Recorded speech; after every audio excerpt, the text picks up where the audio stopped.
Вы смотрите актуальное интервью, в студии Сергей Михедов. Здравствуйте. 27 марта отмечается Всемирный день театра.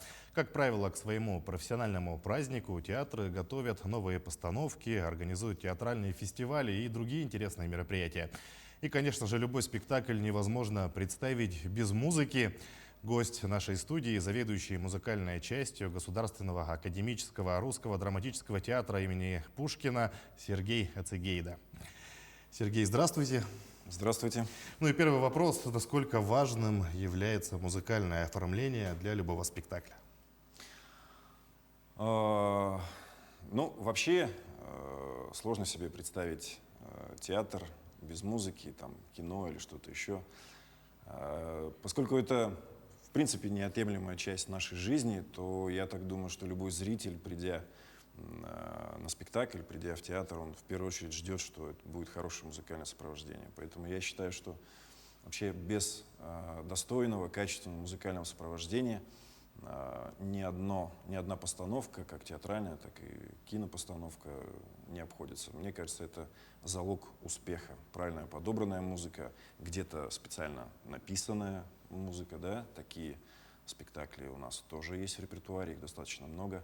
Вот. Вообще у нас тенденция нашего театра, в частности, да, театра Пушкина, мы очень музыкальными становимся. Я считаю, что это неплохо, тем более, что у нас очень поющий коллектив, поющая труппа артистов, и они достаточно неплохо с этой задачей справляются.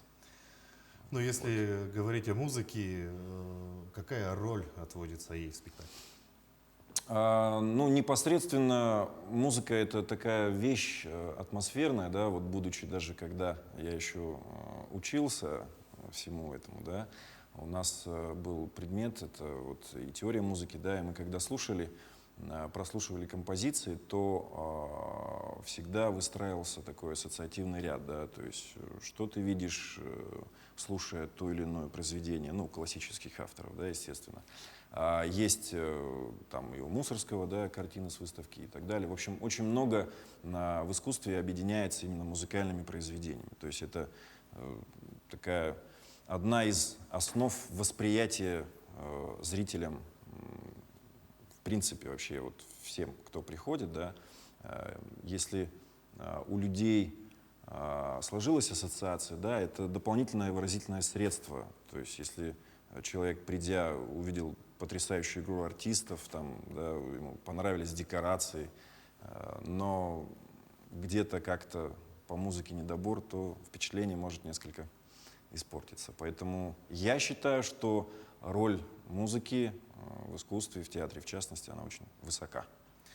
При подготовке спектакля часто ли обращаетесь к оригинальной музыке, то есть к написанию музыки? И вообще сложно ли найти композитора для спектакля? Да, вот, наверное, это, пожалуй, основная сложность, да, потому что искусство композиторское — это, люди вообще, владеющие этим ремеслом, это штучные люди, что называется, да.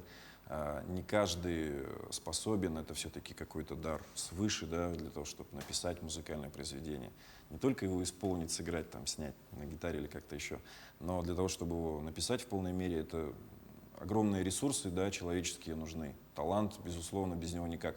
Но нашему театру повезло, везет тому, кто везет, да, есть такая мудрость народная.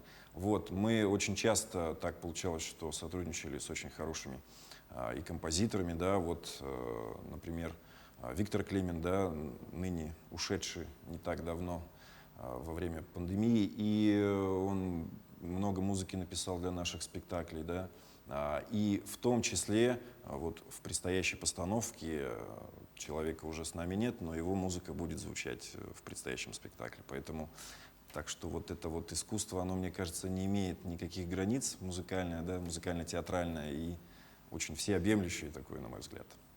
Вот. Хотелось бы немного обратиться к вашему опыту. На ваш взгляд, что первично, музыка к спектаклю? Ага, или наоборот, да? Или наоборот. Это как с яйцом и курицей, да? Сложно ответить на этот вопрос однозначно, потому что вообще, в принципе, да, Ну, если уж так совсем глубоко копать, это все вид исполнительских искусств, да, что сценическая деятельность, да, там, непосредственно драматическая, что музыкальная деятельность. Понятно, что когда древние люди в том числе начали играть на каких-то шумовых инструментах, уже получилась музыка, да, но поскольку это все виды искусства, рассчитанное на массы, да, в любом случае, мне кажется, это как-то вот единовременно все сформировалось, образовалось и существует по наши дни. Потому что любое исполнительство, даже музыкальное, песенное, это уже в какой-то степени театр. Немножко поговорим о зрителе. Вообще, каков он современный зритель у нас в Якутии, либо в городе Якутске, ну и что предпочитает больше, традиционные постановки, либо готов к экспериментам? Зритель, ну вообще, к чести сказать, наш зритель, он очень благодарный, да, несмотря на то, что в последнее время стал требовательный. Но здесь не без участия, конечно, средств массовой информации, людям очень хочется видеть в какие-то моменты и экшен какой-то там, да, то есть имеются какие-то сноски на наше сегодняшнее современное, да, состояние души человека. Но, тем не менее, есть какие-то моменты, которые неизменны. Да? Это вот, если это какая-то романтика глубокая, проникновенная, то в любом случае, конечно, человек, сколько бы ему ни было лет, в каком бы государственном строе он ни родился, где бы он ни существовал, в любом случае у всех всегда самые насущные проблемы, они одинаковые, вне зависимости от времени, еще раз говорю, там, строя политического и так далее. То есть всегда, когда человек приходит в театр, он же приходит туда не просто так, он приходит за порцией эмоционального вот такого наполнения, да, себя внутри. Какие-то проблемы он в себе видит и пытается прочувствовать. А когда он видит их еще и со стороны, перекладывает на себя, то здесь, мне кажется, у человека может образоваться такой некий катарсис, если постановщики, если спектакль попадет и затронет его душевные струны. Вот. Но мы всеми силами стараемся это сделать. Надеемся, у нас достаточно неплохо получается. Русский драмтеатр, насколько он технически, может быть, готов к каким-то экспериментам, может быть, есть какие-то задумки, которые вы хотите реализовать, и сейчас уже можете что-то озвучить? Мы стараемся изо всех сил, что называется, да, с точки зрения вот технических экспериментов. И я вот повторюсь еще раз, у нас очень музыкальная труппа, да, то есть понятно, что не у всех есть специальное музыкальное образование, но наши артисты, они очень музыкальные и подкованы в этом смысле, да, ну и, естественно, очень поющие. Но что касается вот каких-то таких новшеств, нововведений, очень все упирается в техническую базу. Да, к великому сожалению, у нас она уже достаточно устарела, но мы максимально пытаемся выжить из того, что имеем, и очень надеемся на то, что та реконструкция, которая нам была обещана, техническая, да, уже не один год назад, она все-таки состоится. Но будем надеяться на перемены к лучшему. И в принципе все к этому и идет.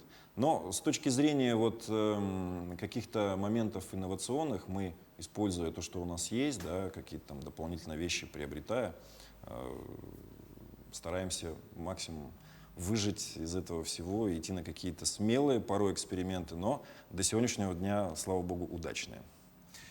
Одним из самых сложных жанров, в том числе драматических, остается мюзикл.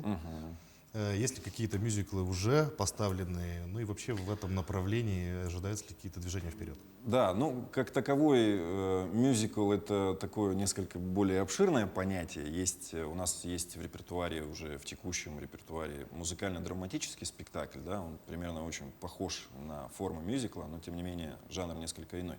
То есть, ну, называется «Я буду ждать, даже если не придете», да. Очень музыкальный спектакль, он по мотивам композиции группы «Браво» и Валерия Сюткина. Вот.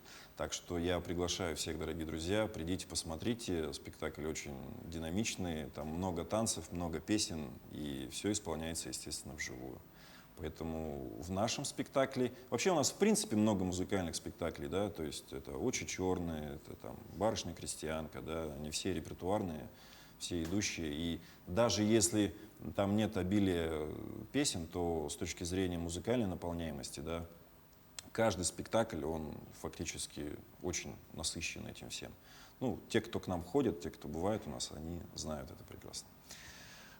Часто ли появляется возможность обменяться опытом с другими театрами? И вообще, бывают ли гастроли? Как часто выезжаете?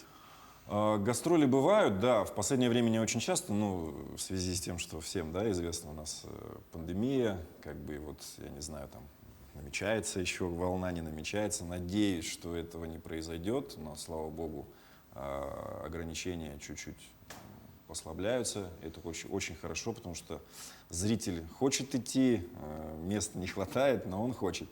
Вот. А по поводу гастрольной деятельности мы собираемся вот на начале следующего сезона в Приморье ехать. Дай бог, что все у нас получится. То есть там уже фактически все к этому готово. Но мы вот перерабатываем репертуар. Сейчас у нас в процессе еще одна постановка, да, касательная тоже вот по пьесе Федорова. Андрей Исаевич Борисов будет ставить, называется она, ну, у нее такое рабочее название «Аэродром», может быть, что-то где-то поменяется. Вот, интересно, всех тайн раскрывать, конечно же, не буду, да, с точки зрения того, чтобы интригу подогревать, но, тем не менее, работа в театре идет, и вот мы как вышли из карантина, впряглись, что называется, и так до сих пор идем практически без остановок. Если говорить о Всемирном дне театра, какие мероприятия обычно русский драмтеатр готовит к этому празднику? Ну, у нас так складывается еще, что сейчас у нас вот фестиваль, да, «Желанный берег», театральный фестиваль, и там очень много такого рода наложений, поэтому как бы никаких таких особо крупных мероприятий в связи, опять-таки же, с тем, что есть определенные ограничения, да, в период пандемии, не проводятся, но у нас будут идти наши спектакли, поэтому мы приглашаем всех зрителей. Репертуар у нас всегда свежий, и на сайте есть, и на фасаде всегда висит, поэтому мы отметим его работы на сцене. Сергей, спасибо, что пришли к нам, ответили на наши вопросы и поздравляю вас с праздником. Спасибо большое. О Всемирном дне театра и музыкальном оформлении спектаклей мы говорили с заведующим музыкальной частью Государственного академического русского драматического театра имени Пушкина Сергеем Ацигейдо. Берегите себя, носите маски, соблюдайте безопасную дистанцию в общественных местах и оставайтесь с нами.